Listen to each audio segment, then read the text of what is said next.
Hello everybody, this is Kunal Mehta from Make Me Scientific and I'm going to take up a very important part of work power energy chapter in grade 10 ICC textbook. And I'm very sure that even grade 11 students are also struggling with this concept.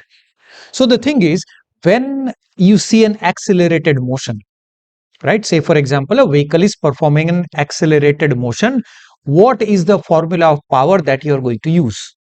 And I have seen many students who are making mistake in this particular problem, and we are going to solve a numerical with respect to this particular topic also. So let us understand first of all, the thing is, many students they say, okay sir, power is equal to work upon time, work is equal to force into displacement divided by time. Now this displacement upon time is the velocity, so simply they write down F into velocity, but they are unaware that this velocity is not initial, it is not final, this is average velocity. Correct? So first is this misconception, and this V has to be actually written as U plus V divided by 2. Because distance upon time, if you are thinking that distance upon time is speed, then this speed is a constant speed. Whereas over here, we are going to talk about acceleration. And in acceleration, the speed can't be constant, right? So we are going to understand each and every aspect of this particular derivation. See, this is suppose a vehicle with say initial velocity u0. Now this vehicle is being acted upon by some force F at a time is equal to 0. Now, since you are exerting the force, what is going to happen? The vehicle is going to accelerate. Mass of this vehicle is m. There is no friction. We are not considering those kind of friction and other things. So its velocity is going to increase. And after after time is equal to t seconds, the velocity has increased from u to v. Correct? The distance traveled during that time t is d.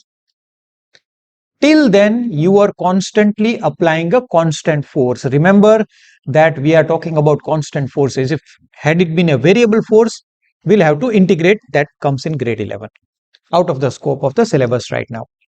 So the situation is you are exerting F force, which is constant, for t time, and in that t time the vehicle covers distance d, and during that t time the vehicle gains velocity from u to v, that is from 0 to v. Now in this situation you can't say that the distance is equal to speed upon time. That is totally wrong. You will have to use this formula ut plus half at square. So three equations of motion or constant acceleration, you will have for that you will have to apply this equation. Now here u ut plus, now what am I going to do over here is, instead of a I'm going to use v minus u by t, because you know that when a vehicle performs an accelerated motion, acceleration is v minus u by t. So the same equation I'm going to substitute over here, and then t square, so 1t from the top and bottom gets cancelled. So I'm getting the equation d is equal to ut plus, I'm going to open up the bracket, half Vt minus half Ut. So d is equal to this Ut minus half Ut is Ut by 2 plus Vt by 2. So I'm getting the answer as U plus V by 2 times t. So d is equal to U plus V times t by 2. So this t, I'm going to take it down in the denominator over here. So d upon t is u plus v by 2. And now I should calculate the power by saying that power is equal to work upon time. So this is the work done by us, right? So that is the force applied times the distance traveled by this vehicle upon time taken. Now d by t, I am going to substitute this value.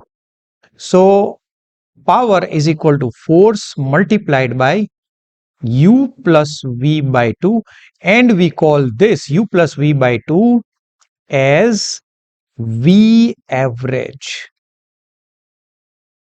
So this is it. This is how we should do the derivation, right? And one more thing, right? If you don't want to go by this particular method, what can be done is you can simply say that work done by us is equal to the change in kinetic energy, that is increase in kinetic energy in this particular situation. So final kinetic energy minus the initial kinetic energy. So final kinetic energy of the vehicle is half, mass is m, velocity reached is v, minus initial is 0.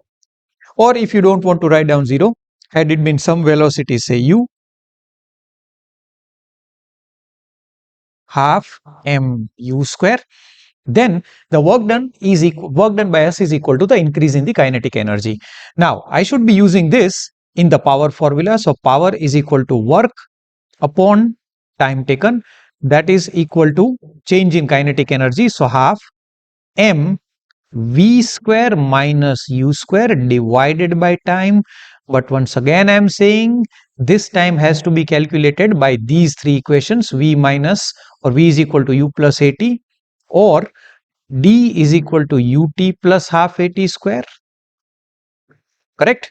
You cannot simply say that distance upon time is equal to speed, because that speed is a constant speed. So if you are using distance upon time is equal to only speed, then this would be wrong. So it might happen that you might be given time and you might be given distance. Simply by dividing this, you will be getting a wrong answer, because this is only used when acceleration is 0 or speed is constant. So you can also use this. I'll just highlight this one.